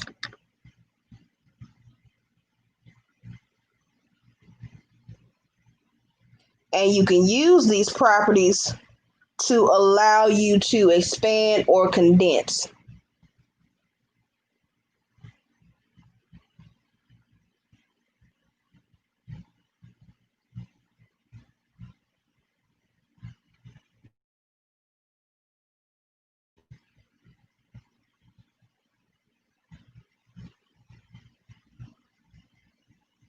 Last property is the power property,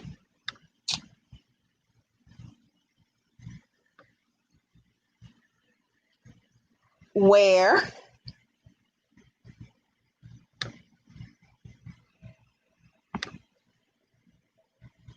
my log base of M, if it's raised to a power,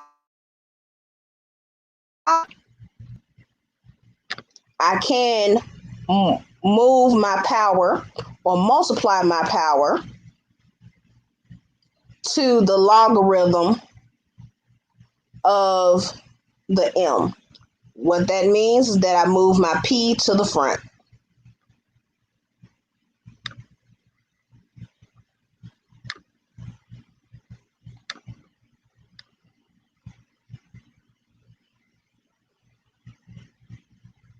So if I have log b, or if I have log 5, and my 6 is raised to the second power, I simply can say 2 log 5, 6. This comes in handy when you are trying to condense and solve your equations based on the properties of the logarithms. Here is an example of what that means. So, say for instance, you have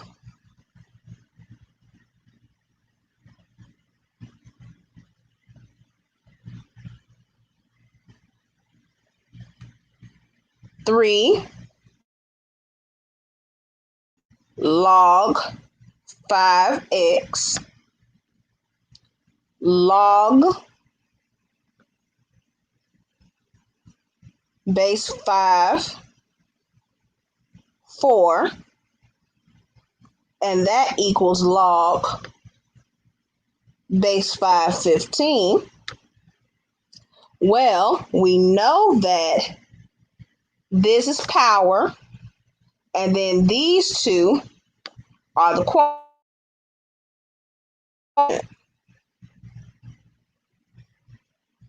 So how do I condense them?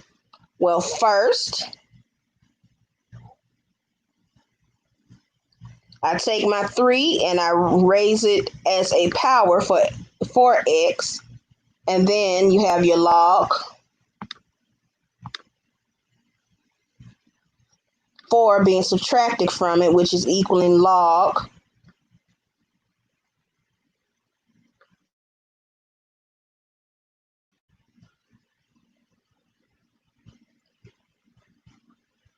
15. Then I condense them again.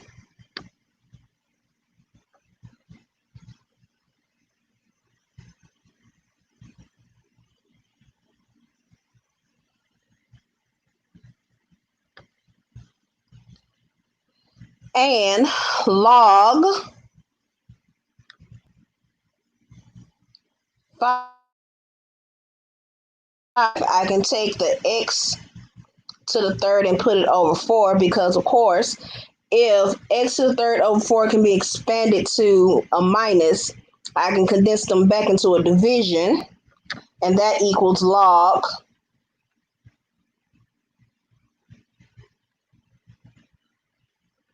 5 and 15. So now, if my logs have the same base, I can drop my logs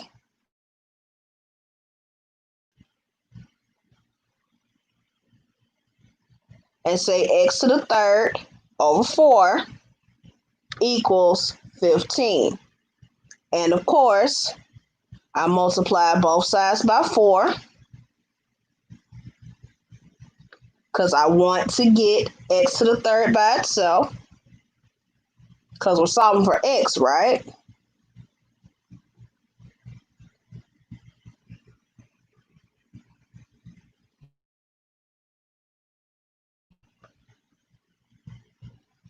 And so the 4's cancel, and that gives me x to the third, and 15 times 4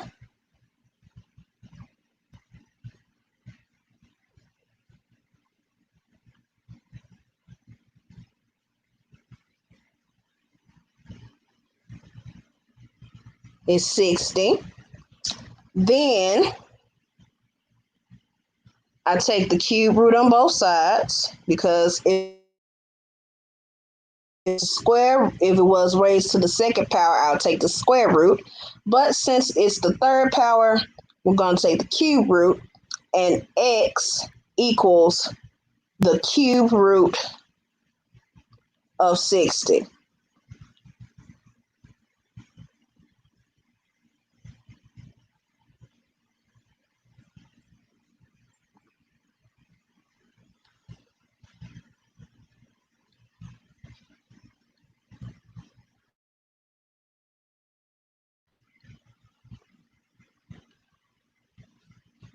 Any questions on solving based off of the properties?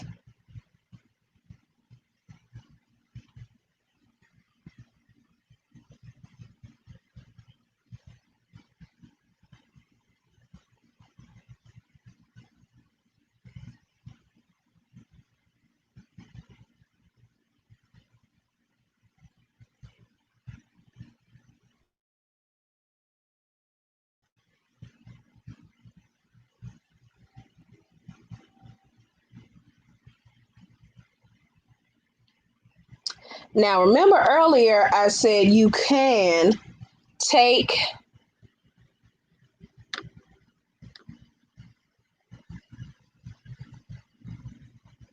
the base and the main number, and what you can do with that is change it to the base of 10, because all logarithm is based off of base 10, or 10 to a power. So to solve this, I would take the log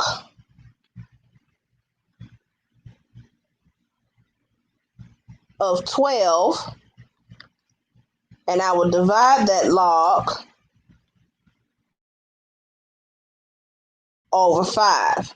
Now, log 10, you don't have to actually write that. You simply can just do log 12 divided by log 5. That is called the change of base rule. So in order to find log 5 of 12, simply take log 12 divided by log 5, and that will give you the logarithmic with a base 5 and 12.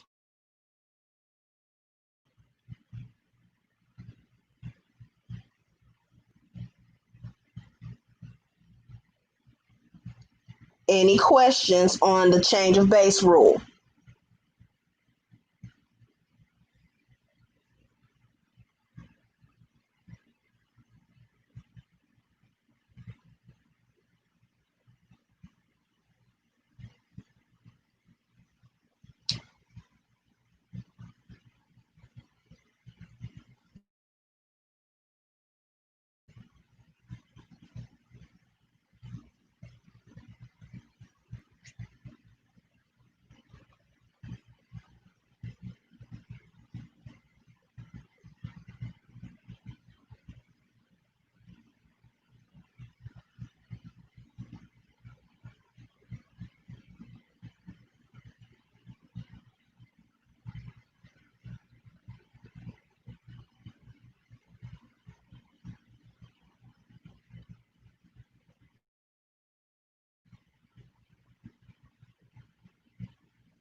All right, guys. Well,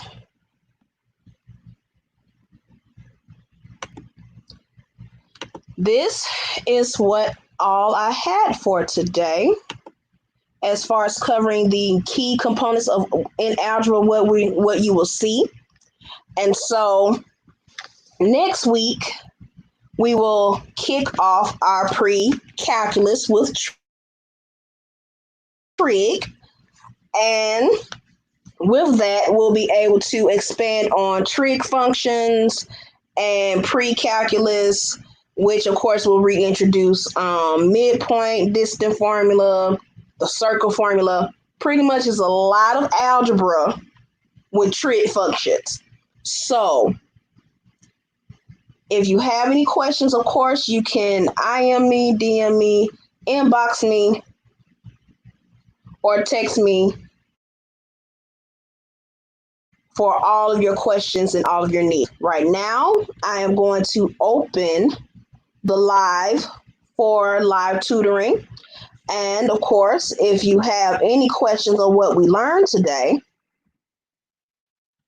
you can comment them below. Other than that, I hope you are having a super Saturday, okay? And thank you for tuning in.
All right, guys, if there are no questions, we are going to go ahead and end this live session. If you have any questions, you can IM me, DM me, and inbox me on all of my social media platforms of Facebook under Krishan McConico or my Facebook and YouTube pages of Mathematics for You Tutorial Services LLC. Also, you can text me at 205 42 5062 205 542 5062. I hope you guys are having a fantastic Saturday. I went on ahead and started the live early so you guys can rewind, release, and relax because, hey, it's the weekend, so why not? Again, I thank you so much for tuning in. Once the live ends, you can rewind and review all videos on my Facebook and my YouTube page. Again, have any questions, can call me, text me, IM me, DM me, or inbox me. Miss Chris is always here to help. Those questions that you do have, know that they are very important to me. And once that light bulb goes off, that lets me know I've done my job. Other than that, I hope you guys have had a fantastic Saturday. Thank you for going on this journey of discovering the math of the unknown with me. Next week we will expand on pre-calculus, and next week will be our last full week. After that, we will take a break, and then we'll be back on Saturday starting in August on the 22nd. And of course, I will have that schedule posted by August 8th. Other than that, I hope you guys have a fantastic Saturday. I thank you for your time. I'm Miss Chris of Mathematics for You Tutorial Services, LLC, where we are changing mindsets